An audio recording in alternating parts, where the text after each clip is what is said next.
बेटा objective series का last video लगभग पढ़ने जा रहा है। इसके बाद उम्मीद है अब ज़रूरत नहीं पड़ेगी आपको।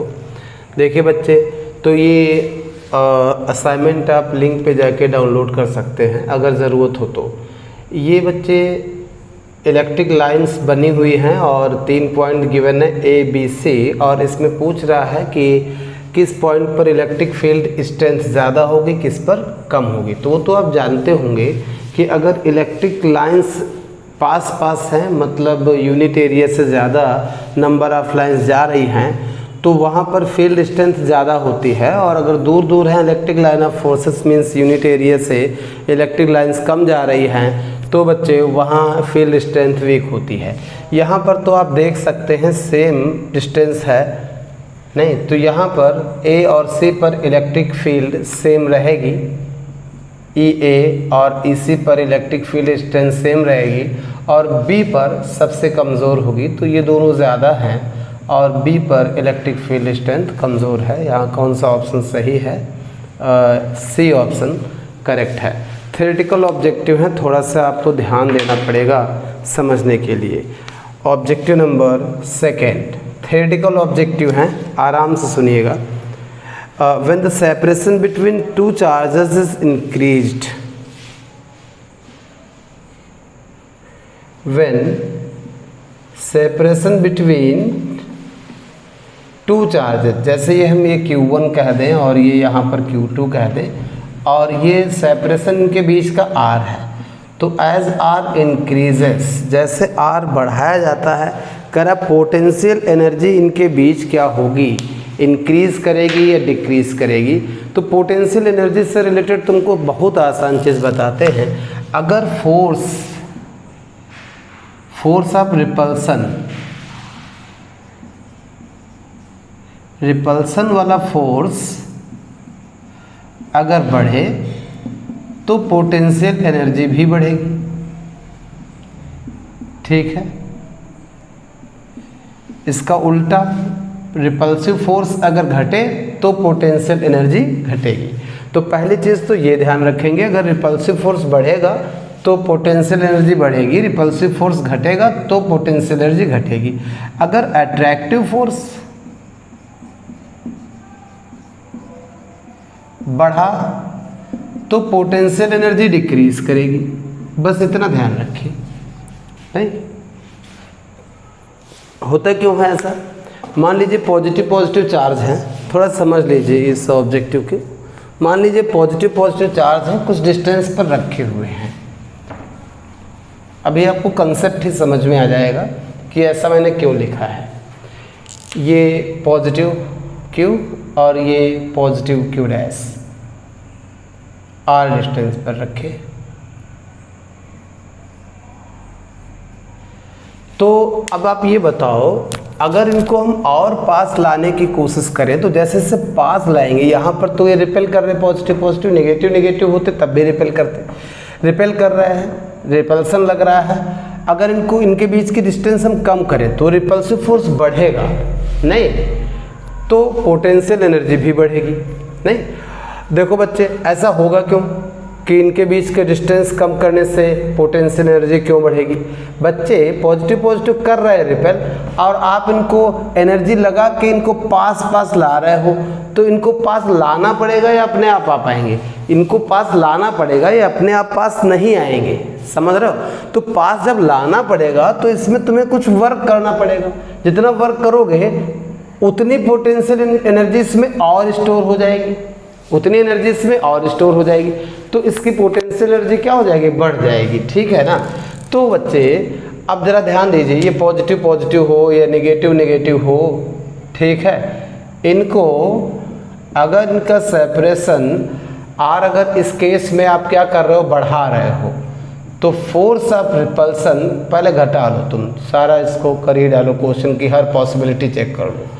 अगर R इसमें आप क्या कर रहे हो, घटा रहे हो, तो R घटा रहे हो तो रिपल्सिव फोर्स बढ़ेगा, और रिपल्सिव फोर्स बढ़ेगा तो पोटेंशियल एनर्जी भी बढ़ेगी, ठीक है। हम अभी क्वेश्चन पर भी आते हैं क्या है, ठीक है। दूसरा ये है, अगर मान लो पॉजिटिव है और ये नेगेटिव चार्ज है, सेपरेशन R है, यहाँ अगर R घटा रहे हो तो यहाँ अट्रैक्टिव फोर्स बढ़ेगा। ठीक है, डिस्टेंस घटाने से फोर्स, इलेक्ट्रोस्टैटिक फोर्स बढ़ता है। ठीक है, अट्रैक्टिव फोर्स अगर बढ़ा तो बच्चे यहाँ पोटेंशियल एनर्जी घटेगी। ठीक है ना। इस क्वेश्चन में इसका उल्टा, इस क्वेश्चन में इन चार्जेस के साइन के बारे में नहीं कहा गया है कि ये दोनों चार्जेस पॉजिटिव पॉजिटिव हैं, नेगेटिव नेगेटिव। अब क्वेश्चन पर आते हैं। When the separation between two charges is increased. ठीक है, सेपरेशन दो चार्जेस के बीच का बढ़ाते हैं, ठीक है, या घटाते हैं, कुछ भी कह सकता था। अब जब चार्जेस का साइन नहीं पता है तो आप कैसे पता लगा पाओगे रिपल्सिव फोर्स है या अट्रैक्टिव फोर्स इनके बीच का है। तो ये भी नहीं पता कर पाओगे कि पोटेंशियल एनर्जी डिक्रीज करेगी या इंक्रीज करेगी। तो इसका सही ऑप्शन लिखा है इंक्रीजेस गलत है, डिक्रीजेस गलत है, रिमेन्स द सेम बिल्कुल गलत है। मे इंक्रीज और मे डिक्रीज, चार्जेस का साइन नहीं पता है तो मे इंक्रीज और मे डिक्रीज, डी ऑप्शन इसका सही है। ज़रा इसका थर्ड क्वेश्चन देख लीजिए। ये ऑब्जेक्टिव हैं, इनको बहुत ही कायदे से सुन के और समझना है आपको।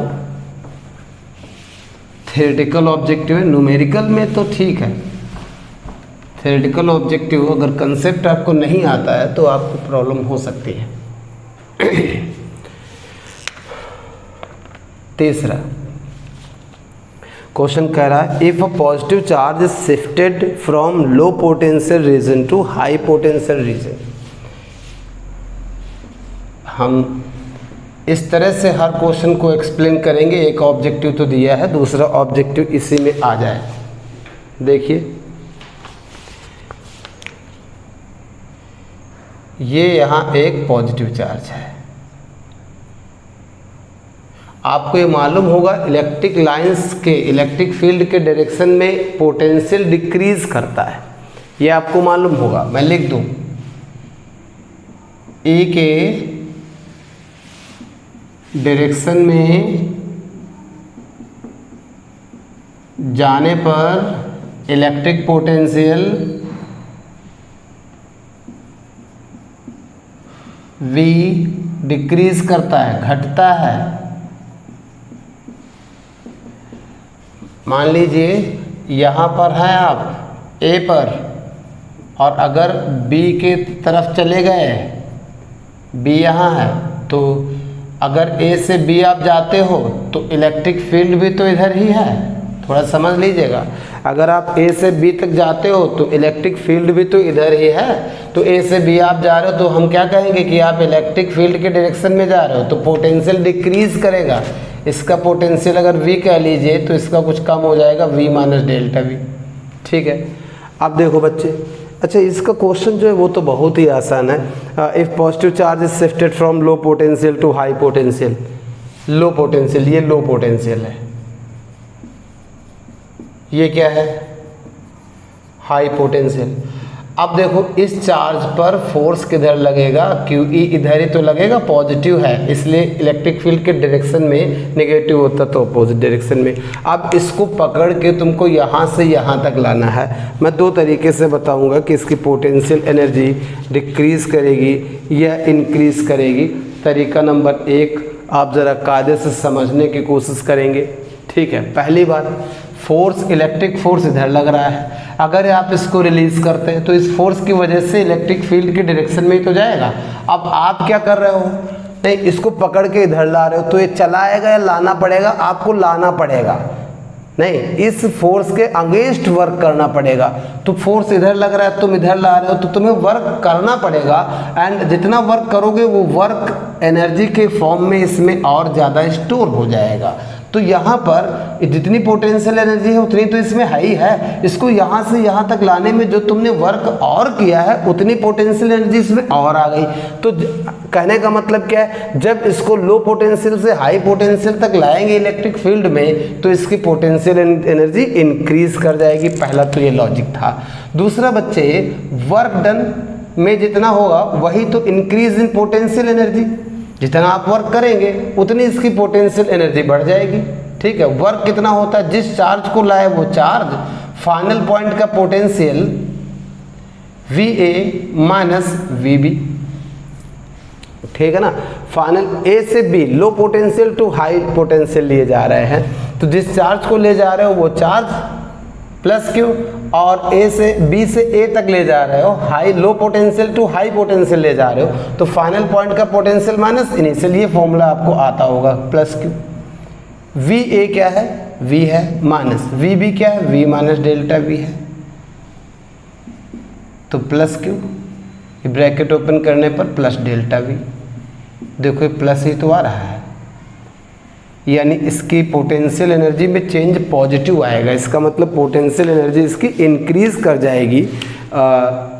ए ऑप्शन इसका करेक्ट है। तो दोनों लॉजिक आपको समझ में आ गए होंगे, ठीक है। ऑब्जेक्टिव नंबर आप देख लीजिए 4, आसान है बट थेरिटिकल ऑब्जेक्टिव है, बहुत ही ध्यान से सुनना है, और हाँ इसको रिवीजन करने की ज़रूरत नहीं, अगर आपको एक बार में समझ में आ गया तो ये सब सीधे दिमाग में बैठ जाते हैं, लेकिन सोचो कि याद कर लोगे तो थोड़ा सा मुश्किल होगा भाई। चौथा objective, 2 equal positive charges are kept at point A and B. अच्छा है, थोड़ा लॉजिकल और न्यूमेरिकल दोनों मैथमेटिकली एनालाइज करना है। 2 positive charge, equal positive charge Q and Q, ठीक है। The electric potential at the point between A and B, मान लो ये P पॉइंट है और इनके बीच की डिस्टेंस आप A मान लो और P पॉइंट यहाँ से X डिस्टेंस पर है, तो ये कितना बचा, A माइनस एक्स, ठीक है। P पॉइंट पर इलेक्ट्रिक पोटेंशियल जो है वो A के कारण कितना होगा, 1/4 pi epsilon not Q by x, और B के कारण 1/4 pi epsilon not Q upon A minus x, ठीक है। कॉमन ले लो भाई, फिर हम पढ़ते हैं। 1/x 1/A माइनस एक्स, ठीक है। ये P पॉइंट पर पोटेंशियल आ गया। कह रहा है is studied while moving from A to B। ये P पॉइंट A से B की तरफ जब जा रहा है, as point P moves from A to B, ठीक है। जैसे जैसे P पॉइंट A से B की तरफ जा रहा है वैसे वैसे इसका पोटेंशियल क्या होगा। देखो बच्चे, मान लो ये P पॉइंट A के बहुत करीब है, बहुत करीब नहीं, ध्यान दीजिएगा, समझना है। P पॉइंट अगर A के बहुत करीब है, शुरुआत में बहुत करीब है और फिर ये A से B की तरफ जा रहा है, तो जब ये P पॉइंट A के बहुत करीब है तो एज x टेंडिंग टू 0, जैसे से x अगर बहुत छोटा हो, मतलब P पॉइंट जब A के बहुत करीब होगा तो A और P के बीच की डिस्टेंस जो x माने वो तो बहुत कम हो जाएगी, और x अगर 0 हो, लगभग 0 हो, तो 1/0 ये P पॉइंट का पोटेंशियल क्या हो जाएगा, इनफाइनाइट, ठीक है ना। अब जैसे जैसे ये आगे जाएगा x बढ़ेगा नहीं, तो जब x बढ़ेगा तो ये दोनों क्या, इनफाइनाइट है ना। जब P पॉइंट A के बहुत करीब तो पोटेंशियल क्या है P पॉइंट का, इनफाइनाइट। अब जब ऐसे जाओगे तो इनफाइनाइट से बड़ी कोई चीज़ थोड़ी होती है, पोटेंशियल क्या होगा, घटेगा घटेगा घटेगा। जब मिड पर आ जाओगे, मिड पर यानी A/2 नहीं, तो जब P पॉइंट आ जाएगा मिड पॉइंट पर, ठीक है। तो ये अगर A के बहुत करीब हो, मैं समझाने के लिए लिख रहा हूँ, यदि पॉइंट P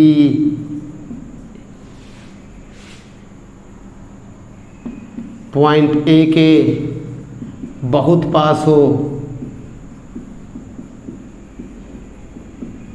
तब ये कहानी है, वहाँ का पोटेंशियल 0 नहीं है, क्या है, इनफाइनाइट। बहुत पास है P पॉइंट, फिलहाल यहाँ माने हुए x डिस्टेंस पर, अगर ये A के बहुत पास होता नहीं तो बच्चे x लगभग 0 होता है, x लगभग 0 डालो तो यार ये इनफाइनाइट आ जाएगा, 1/0 इनफाइनाइट। अब अगर P मिड पॉइंट पर हो, एक बात तो ये, ठीक है। दूसरी बात, यदि P AB के मिड पर हो, ठीक है ना। P अगर AB के मिड पर हो तो x is equal to a/2। तो जब x is equal to a/2 तो P पॉइंट का पोटेंशियल Q अपॉन, 2 बार Q लिख दिया, Q अपॉन 4πε0, ठीक है ना, 1 अपॉन a/2, 2 ऊपर, plus 1 upon a minus a/2। मुझे कैलकुलेट नहीं करना है, मुझे सिर्फ ये दिखाना है, देखो ये इनफाइनाइट नहीं है, नहीं यानी इनफाइनाइट से कम है भाई, इसकी कोई फिक्स वैल्यू है। यानी जब आप a से b की तरफ चलना शुरू करते हैं तो a के करीब तो पोटेंशियल कितना था, इनफाइनाइट, और जब b की तरफ बढ़ेंगे तो b तक की तरफ बढ़ने से पोटेंशियल क्या हो रहा है, घट रहा है। यहाँ पर कितना था पोटेंशियल, इनफाइनाइट, यहाँ पर पोटेंशियल की एक कुछ वैल्यू आ रही है, तो इनफाइनाइट पोटेंशियल से कुछ वैल्यू, चाहे 10 लाख आ जाए, इनफाइनाइट से तो कम ही है। तो a से b की तरफ चलने पर पोटेंशियल क्या हो रहा है, डिक्रीज हो रहा है, इतना मिला।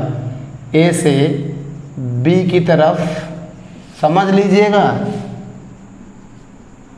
चलने पर पोटेंशियल डिक्रीज हो रहा है। अब अगर आप यहाँ से पहुँचते पहुँचते पहुँचते पहुँचते b के बहुत करीब आया, तो यदि चलते चलते, समझ लो, ये मत सोचो सर जी फालतू में लिखते जा रहे और सुनते रहो। यदि चलते चलते आप P को लेकर B के बहुत करीब आ गए हो,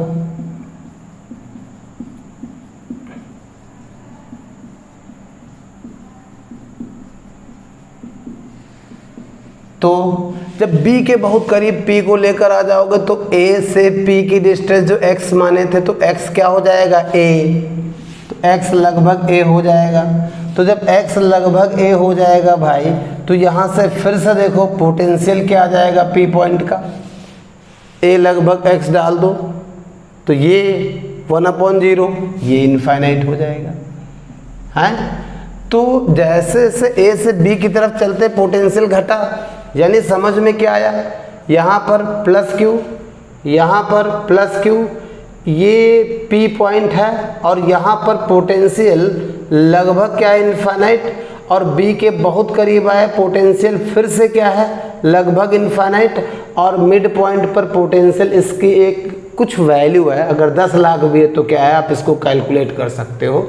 मान लो यहाँ 500 वोल्ट है, तो A से B की तरफ जैसे जैसे आप चलोगे पोटेंशियल इनफाइनाइट से 500 हुआ, फिर 500 से फिर इनफाइनाइट, यानी क्या, पोटेंशियल डिक्रीज करता है फिर इंक्रीज करता है। तो अब आप देखिए कौन सा ऑप्शन सही है, नहीं, decreases then increases, D option में लिखा है, ठीक है। उम्मीद है ये बढ़िया ऑब्जेक्टिव आपको समझ आया होगा और एनालिसिस भी आपको समझ में आ गई होगी। ऑब्जेक्टिव नंबर 5, ये फिर से एक अच्छा ऑब्जेक्टिव है, इतना बढ़िया तो नहीं है, इतना डिस्कशन भी नहीं है, बट अच्छा है। इस तरह से आपको एनालिसिस करनी है।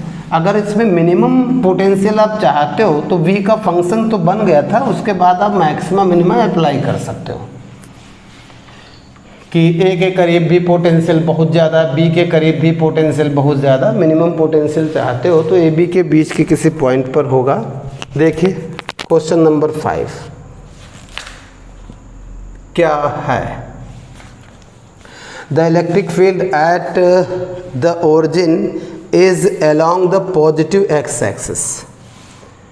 अच्छा, electric field at the origin is along the positive X axis, positive X axis की तरफ इलेक्ट्रिक फील्ड है। Small circle is drawn at the centre at the origin cutting the axis at ABC। चलो मतलब हम बड़ा करके दिखाते हैं।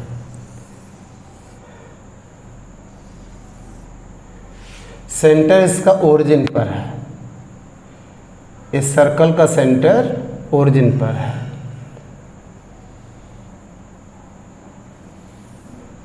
ठीक। इलेक्ट्रिक फील्ड कहाँ है, एक्स एक्सिस के पॉजिटिव। इन्होंने तो बहुत छोटा बताया है कि बहुत छोटा है ये वो, हम इस तरह से ले रहे हैं, नहीं छोटा है, छोटी ओरिजिन पर इलेक्ट्रिक फील्ड, सर्कल बहुत छोटा, सर्कल बड़ा और इलेक्ट्रिक फील्ड इधर एक्स एक्सिस के पॉजिटिव डायरेक्शन में। अभी देखो एक ऑब्जेक्टिव डिस्कस किया था वही है। अब देखो बच्चे क्या A B C D 4 point है। कहाँ है ए कॉमा 0, रेडियस इसकी ए तो ए कॉमा 0। पहले आप इसको बना लें। 0 कॉमा ए पर बी है, 0 कॉमा ए पर बी है। सी जो है माइनस ए कॉमा 0, माइनस ए कॉमा 0 पर सी है और डी है 0 कॉमा माइनस ए, 0 कॉमा माइनस ए पर डी है। कह रहा है द पोटेंशियल मिनिमम पोटेंशियल किस पर है। नहीं तो ये तो यार अभी तो बताया था। नहीं, इलेक्ट्रिक फील्ड के डायरेक्शन में जाने से पोटेंशियल डिक्रीज करता है, ठीक है।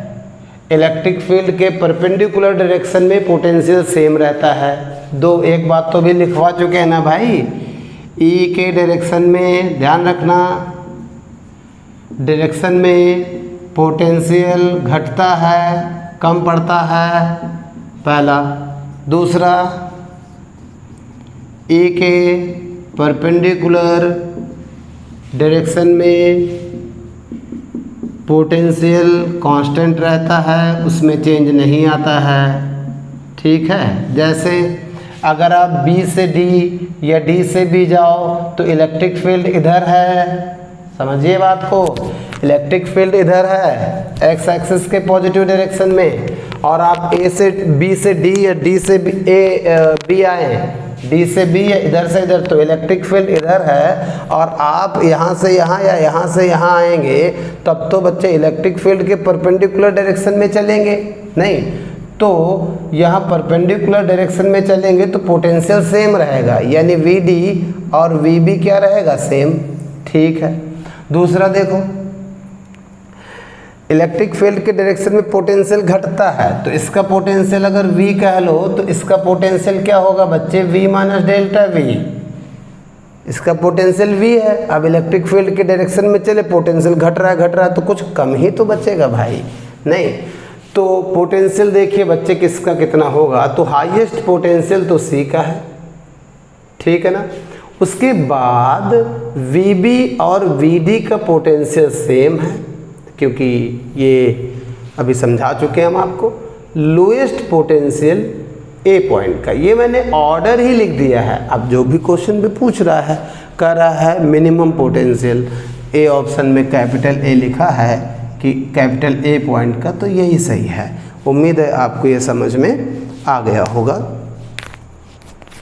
नेक्स्ट क्वेश्चन तो बिल्कुल ही थ्योरेटिकल है। If a body is charged bye rubbing it, अगर किसी बॉडी को रगड़ के चार्ज करें देन, चलो मैं लिख के इसको भी करा दूं, आलस अच्छी चीज़ नहीं है, ये थ्योरेटिकल ऑब्जेक्टिव हैं, इनको अगर आपने समझा नहीं है और ज़रा सा फेर बदल करके हो गया, ठीक है, तो बच्चे तुमसे सही ऑप्शन पर पहुंचना मुश्किल हो जाएगा। इसलिए इनको समझना बहुत ज़रूरी है। देखिए objective number 6, a body is charged, body is charged, इन्होंने तो यही लिखा है, पहला मेथड लिखा है चार्ज करने का बाय रबिंग। दूसरा हम आपको बताते बाय इंडक्शन। देखो, जब आप किसी वस्तु को, किसी बॉडी को रगड़ कर चार्ज करते हो, जब रगड़ते हो आपस में, तो क्या होता है, एक बॉडी इलेक्ट्रॉन लेती है, एक बॉडी इलेक्ट्रॉन देती है, ठीक है ना। जो इलेक्ट्रॉन लेगी उसका चार्ज तो नेगेटिव हो जाता है और जो देती है उसका पॉजिटिव हो जाता है, नहीं, यानी इलेक्ट्रॉन का ट्रांसफ़र होता है, ठीक है ना। तो जब आप रगड़ के दो चीज़ों को आपस में रगड़ के बॉडी को चार्ज करते हो तो इलेक्ट्रॉन का ट्रांसफ़र होता है, नहीं, इलेक्ट्रॉन के ट्रांसफ़र होने में इलेक्ट्रॉन का कुछ मास भी तो होता है। तो एक बॉडी से इलेक्ट्रॉन निकल कर दूसरी बॉडी में चले जाते हैं, तो जिसमें इलेक्ट्रॉन चले जाते हैं तो उसका मास थोड़ा सा बढ़ जाता है, ठीक है ना, और जिससे चले जाते हैं उससे घट जाता है। तो बॉडी को अगर आप चार्ज कर रहे रगड़ के, नहीं, तो ये तो लिखा नहीं है कि बॉडी पर कौन सा चार्ज आ गया है, नेगेटिव आ गया है, पॉजिटिव। अगर नेगेटिव आ जाता तो दो बॉडी को रगड़ा, ए और बी को, ठीक है ना, दोनों का मास सेम था, हम खूब रगड़ रहे हैं इनको, रगड़ने के बाद चार्ज कर दिया, ये मास सेम है, एम एम सेम मास, ठीक है। अब ए पर मान लो नेगेटिव चार्ज आ गया, बी पर मान लो पॉजिटिव चार्ज आ गया, तो इसका मतलब क्या है, इधर से इधर इलेक्ट्रॉन चले गए होंगे, नहीं तो इसका मतलब क्या, जिस पर नेगेटिव चार्ज आता है उस पर इलेक्ट्रॉन क्या होते, ज़्यादा होते, नॉर्मल स्टेट से ज़्यादा हो जाते हैं, और जिस पर पॉजिटिव उस पर इलेक्ट्रॉन्स की कमी हो जाती है। यहाँ से इलेक्ट्रॉन निकल कर यहाँ जाएगा तो इसका मास भी तो थोड़ा सा ज़्यादा हो जाएगा, इसका m ज़्यादा, और इससे इलेक्ट्रॉन निकल कर इसमें गए तो इसका मास कम हो जाएगा। तो जब तक आप ये नहीं कहेंगे कि बॉडी को रगड़ के चार्ज किया गया है और बॉडी पर चार्ज कैसा आ गया है, तब तक ये बताना भाई संभव नहीं है कि मास इसका बढ़ा है या घटा है, ठीक है। चार्ज का साइन बताइए तो हम बता देते हैं। दूसरा देखो, मास चेंज तो करेगा ही, चाहे उस पर पॉजिटिव चार्ज है चाहे नेगेटिव है। नेगेटिव चार्ज आया है तो इस पर इलेक्ट्रॉन ज़्यादा होगा, इसका मास भी थोड़ा सा बढ़ गया है, इलेक्ट्रॉन ज़्यादा तो कुछ तो मास होगा ना इलेक्ट्रॉन का, तो नेगेटिव चार्ज है तो मास बढ़ जाएगा, पॉजिटिव चार्ज आ गया तो मास घट जाएगा। यानी बच्चे अगर रबिंग करके मतलब रगड़ के बॉडी को चार्ज करते हो तो उसका मास वेट हर हालत में चेंज करेगा। तो ये ऑप्शन लिखा है में इंक्रीज और डिक्रीज, हाँ मास बढ़ भी सकता है और घट भी सकता है, डी ऑप्शन सही है। बाय इंडक्शन, ये मान लीजिए हाईली चार्ज्ड बॉडी है पहले से, और यहाँ तुमने कोई मेटल रख दिया, जैसे ही मेटल रखोगे ये पॉजिटिवली चार्ज बॉडी इलेक्ट्रॉन को खींच लेगी, रहेंगे तो बॉडी में ही, तो इधर इलेक्ट्रॉन एक्सेस में हो जाएंगे तो नेगेटिव चार्ज, इधर इलेक्ट्रॉन कम हो जाएंगे इसलिए पॉजिटिव चार्ज, ये भी तो एक तरह का चार्ज हुई है बॉडी।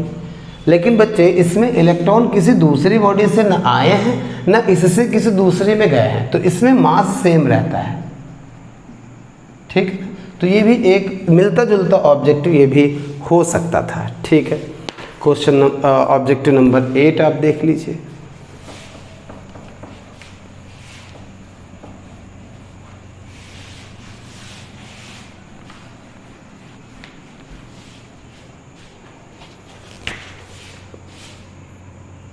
देखिए, कंसीडर द सिचुएशन, डायग्राम एक बना हुआ है, ये आपको कह रहा है कंसीडर द सिचुएशन, ठीक है। ये आधा सर्कल बना हुआ है, सेंटर पर क्यू चार्ज रखा हुआ है, सी बी ए 3 पॉइंट है और इधर कहीं पी पॉइंट दिखाया गया है, पी नॉट बी, ठीक है।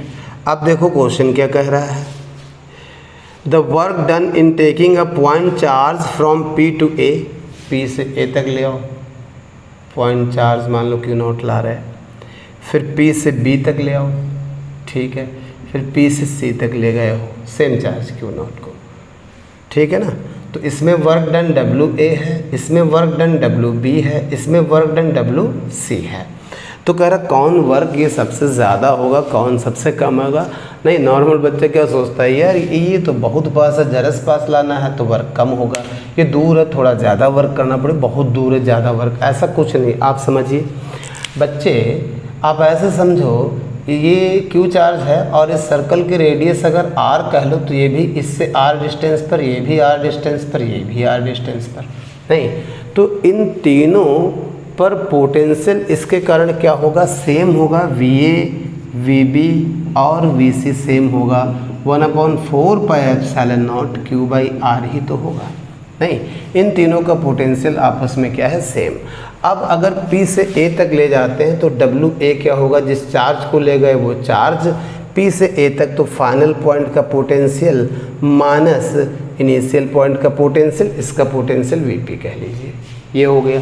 WB क्या होगा, जिस चार्ज को ले जा रहे हैं वो चार्ज, P से B तक तो फाइनल पॉइंट का पोटेंशियल माइनस इनिशियल पॉइंट का पोटेंशियल Q0, VB और VA तो सेम है, VA माइनस VP, देख लो ये दोनों W क्या है, बराबर है। ऐसे सी पॉइंट तक ले जाने में जिस चार्ज को ले गए वो चार्ज फाइनल पॉइंट का potential V C minus V P, V C की जगह क्या वी। तो क्या बेटा यहाँ तीनों W A W B W C same होंगे? यस। तो किस ऑप्शन में बच्चे सही आंसर लिखा है? सी ऑप्शन में। उम्मीद है ये लॉजिक आपको समझ में आया होगा। ठीक है, ऑब्जेक्टिव नंबर 9 देख लीजिए। मुश्किल से 1-2 ऑब्जेक्टिव और, गॉस थ्योरम और इलेक्ट्रिक फील्ड एंड फोर्स। अब आप अपने आप करेंगे, बहुत प्रॉब्लम हो तो आप हमसे ज़रूर बताएंगे। क्वेश्चन ऑब्जेक्टिव नंबर 9, बहुत कंफ्यूज हुए बच्चे, बहुत बच्चों ने पूछा है हमसे। A charge Q is rotated along a circle in an electric field generated by another point charge. ये एक पॉइंट चार्ज है कैपिटल क्यू, ये इलेक्ट्रिक फील्ड जनरेट कर रहा है। बात को समझ लीजिएगा, पॉजिटिव मैंने लिया है तो इलेक्ट्रिक लाइन्स इससे निकलेंगे इस तरह से। बहुत आसान है, ज़्यादा दिमाग लगाओगे गलत हो जाएगा, उलझ जाएंगे आप तुरंत। स्मॉल क्यू एक चार्ज है जिसको बच्चे इस तरह से रोटेट किया जा रहा है। ए पॉइंट से ले गए ऐसे और ए तक ही ले आए क्यू चार्ज को। ठीक है, फिर कह रहा है the work done by electric field on rotating charge in one complete circle. Work done जो होगा पूरा एक चक्कर लगाने में वर्क डन, तो पूरा एक चक्कर लगाने में वर्क डन। पूरा एक चक्कर का मतलब है ए पर थे, ए पर ही आ गए, तो डब्ल्यू क्या होगा भाई? जिस चार्ज को ले गए वो चार्ज, फाइनल पॉइंट का पोटेंशियल माइनस इनिशियल पॉइंट का पोटेंशियल। समझो, अरे पूरा एक चक्कर लगाने में जिस पॉइंट पर थे उसी पॉइंट तक लेकर आ गए, तो फाइनल पॉइंट भी ए, इनिशियल भी ए, तो क्या ये 0 होगा? यस। देखो बच्चे, हमेशा 0। तो कौन सा ऑप्शन सही है? A option.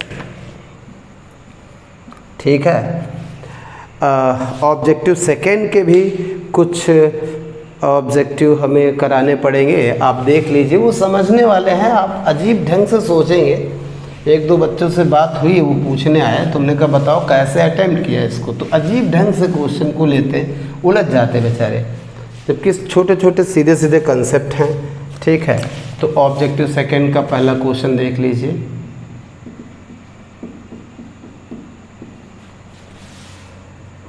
करेक्ट ऑप्शन ढूंढिए।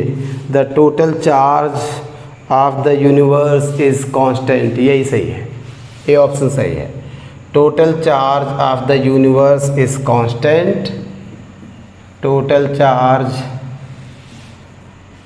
Of the universe is constant. Charge है, एनर्जी है, मास है, ये सब कांस्टेंट है। The positive charge of universe is constant, गलत है। The negative charge of universe is constant, ये भी गलत है। The total number of charge particles in universe, तो महा गलत है। नहीं, मान लो आपके पास एक चार्ज पार्टिकल है +10 कूलम का, अब इसको तुम चाहो तो 4 या 5 पार्टिकल में तोड़ दो, चाहो तो अलग अलग चार्ज, चाहो तो एक ही चार्ज 2 कूलम, ये same charge 2 coulomb, same charge 2 coulomb, same charge 2 coulomb, तो चार्ज पार्टिकल के नंबर थोड़ी कांस्टेंट रहेंगे। नहीं, ये अलग अलग थे, सब चिपक गए, बड़ा चार्ज हो गया, अकेला चार्ज पार्टिकल बचा। अकेला चार्ज पार्टिकल बड़ा था, वो टूट गया, अलग अलग छोटे छोटे बहुत सारे आ गए। तो सही ऑप्शन सिर्फ इसमें एक है।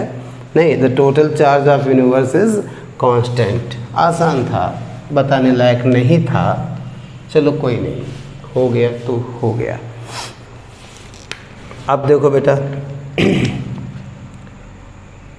क्वेश्चन नंबर 2, ये फिर से अच्छा है। अ point charge is brought in electric field, the electric field eight, देखो बच्चे क्या कह रहा है, ये एक मान लो इलेक्ट्रिक फील्ड है, इस इलेक्ट्रिक फील्ड में एक पॉइंट चार्ज लाया गया है।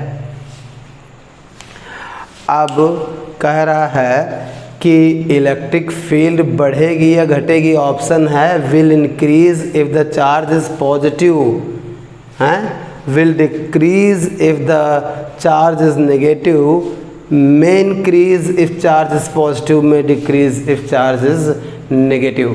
ज़रा ध्यान दीजिए बच्चे, मान लो इस फील्ड में आप एक पॉजिटिव चार्ज ला के रख दिए हो, ठीक है तो ये पॉजिटिव चार्ज भी तो इलेक्ट्रिक फील्ड प्रोड्यूस करेगा नहीं, तो इस साइड की इलेक्ट्रिक फील्ड क्या होगी, इस साइड की ई पहले से थी, इसके कारण भी कुछ प्रोड्यूस हो जाएगी, डायरेक्शन सेम जा रहा है, ठीक है।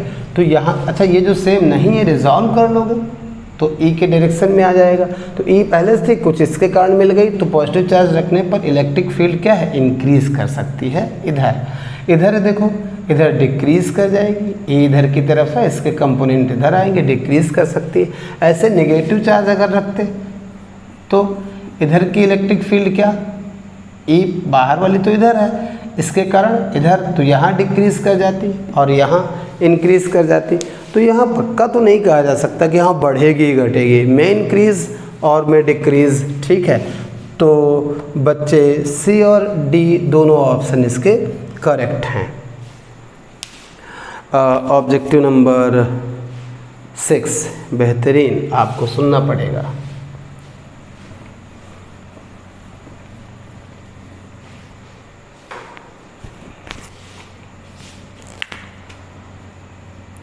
क्या है question, an electric dipole is placed and in an electric field generated by a point charge. मान लो ये प्लस कैपिटल क्यू, इसने एक इलेक्ट्रिक फील्ड जनरेट करी है, तो भैया पॉजिटिव हमने ले लिया है तो इलेक्ट्रिक फील्ड क्या होगी, बहुत सारी लाइन थोड़ी दिखाएंगे, कुछ दिखा दे रहे हैं आपको समझाने के लिए, बाहर निकलेंगे इलेक्ट्रिक लाइन से, यानी इलेक्ट्रिक फील्ड का डायरेक्शन किसी भी पॉइंट पर ऐसा ही होगा, इस पॉइंट पर निकलना ऐसे होगा, इस पॉइंट पर निकलना ऐसे होगा, ठीक है। अब इसमें बच्चे एक डायपोल रखा गया है, इलेक्ट्रिक डायपोल, ऑप्शन कह रहा the net electric force on dipole must be zero. अच्छा, must be zero,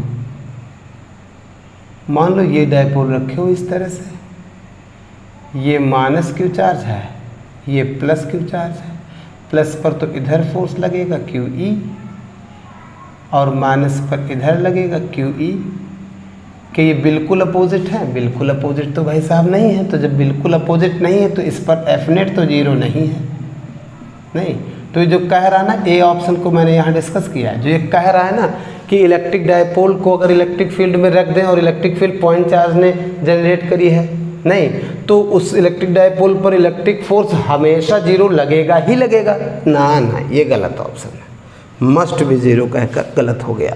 the net electric force on the dipole may be zero, ये सही है, ज़रा ध्यान दीजिए कैसे, नहीं जीरो हो सकता है इलेक्ट्रिक, नहीं zero may be zero, zero हो भी नहीं सकता है। आप कौन सी ऐसी पोजीशन ढूंढ लेंगे कि आप अगर इलेक्ट्रिक डायपोल को रखें और जीरो, या तो आप दो लाइंस के बीच रखेंगे इस तरह से, अगर आप सोचो कि सर जी नहीं अगर हम ऐसे रख दें तो यहाँ माइनस क्यू और यहाँ प्लस क्यू, तो ये पॉइंट इसके करीब है तो यहाँ फोर्स लगेगा क्यू E1 और यहाँ फोर्स लगेगा पॉजिटिव है क्यू E2 और E1 ज़्यादा होगी क्योंकि वो इसके करीब है, तो E1 यहाँ क्या होगा ज़्यादा और E2 क्या होगा कम, तो नेट फोर्स इस पर जीरो नहीं लगेगा भाई, नेट फोर्स तो इस पर ज़ीरो नहीं लगेगा, नहीं।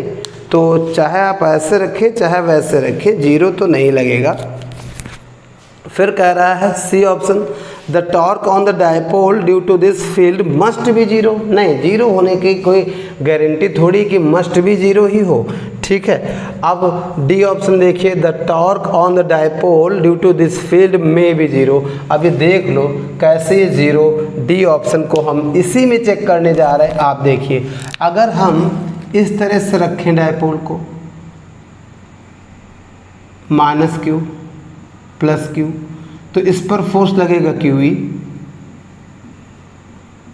ठीक है, इस पर लगेगा क्यू ई 1 और इस पर Q E2, E1 ज़्यादा होगा E2 कम होगा, ठीक है ना। अब देखो बच्चे, नहीं, अब फोर्स और दोनों फोर्सेस का लाइन ऑफ एक्शन सेम है, ऐसे ही है। नहीं, अगर ये लाइन ऑफ एक्शन अलग अलग होता है, लाइन ऑफ एक्शन अलग अलग होने का मतलब क्या है, एक फोर्स मान लो ऐसे है Q E1, एक फोर्स ऐसे होता, ये लाइन ऑफ एक्शन कहते हैं इसको।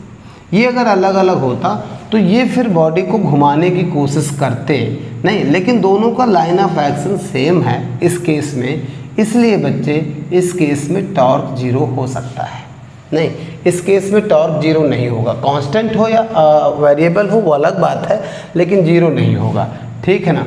इस केस में टॉर्क जीरो है, तो जो डी ऑप्शन है कि टॉर्क जीरो हो सकता है, नहीं वो सही है, तो डी ऑप्शन बेटा सही है। अच्छा क्वेश्चन था, उम्मीद है आप समझ गए होंगे। Proton and electron are placed in uniform electric field, ये भी देखिए बहुत बच्चे गलत कर देते हैं, जबकि बहुत आसान है। Question number 7, same electric field में एक प्रोटॉन और एक इलेक्ट्रॉन रखा गया है, ज़रा देखते रहिएगा ध्यान से। एक प्रोटॉन रख दो, प्रोटॉन पर प्लस ई चार्ज, इलेक्ट्रॉन पर माइनस ई चार्ज, इस पर फोर्स लगेगा E into E in the direction of, इस फोर्स को हम क्या कहते हैं F1, इस पर फोर्स लगेगा क्या E इंटू ई अपोजिट डायरेक्शन में, इसको हम क्या कहते हैं F2, ठीक है ना। तो F1 को अगर आपने ये कहा है तो ये फोर्सेस अपोजिट डायरेक्शन में, इसलिए माइनस ई कह दें। अब पहले क्या कह रहा है, ऑप्शन चेक कर लीजिए, कह रहा है सेम फोर्स रखे गए, सेम इलेक्ट्रिक फील्ड में रखे गए, the electric forces acting on them will be equal. कहाँ से इक्वल, एक उधर है फोर्स इक्वल, क्या F1 और F2 इक्वल है? नहीं, इक्वल तो नहीं है, नहीं, अपोजिट डायरेक्शन में इक्वल तो ये है, देखो क्या इक्वल है, F1 is equal to minus F2 है, ठीक है ना। जबकि ए ऑप्शन में क्या कह रहा है, electric forces on electron and proton will be equal, तो प्रोटॉन पर electric force F1 vector, electron पर F2 वेक्टर, क्या F1 F2 को बराबर लिख सकते हो? नहीं लिख सकते, F1 E है, ये माइनस E है, तो ए ऑप्शन बच्चे इसका गलत हो गया। B option, the magnitude of electric forces will be same, हाँ मैग्नीट्यूड सेम है, नहीं F1 का मैग्नीट्यूड क्या होगा बेटा E, और F2 का मैग्नीट्यूड क्या होगा, देखते रहो फटाफट, वो भी E, तो मैग्नीट्यूड सेम है। प्रोटॉन पर इलेक्ट्रिक फोर्स का मैग्नीट्यूड, इलेक्ट्रॉन पर इलेक्ट्रिक फोर्स का मैग्नीट्यूड ये सेम है।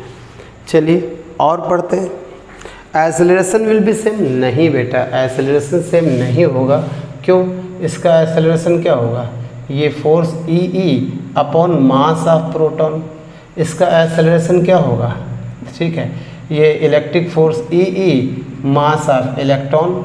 अब इलेक्ट्रॉन और मास में देखिए फोर्स तो सेम है दोनों का, लेकिन मास डिफरेंस होता है, इलेक्ट्रॉन और प्रोटॉन के मास में डिफरेंस होता है, इसलिए बच्चे एक्सेलरेशन सेम नहीं होगा। एक्सेलरेशन सेम होता है अगर दोनों के मास भी सेम होते। Magnitude of their acceleration will be equal, अरे भैया जब एक्सेलरेशन ही नहीं सेम है तो मैग्नीट्यूड की क्या बात करें, ठीक है। तो सही ऑप्शन इसमें आपको केवल बी दिखा, ठीक है।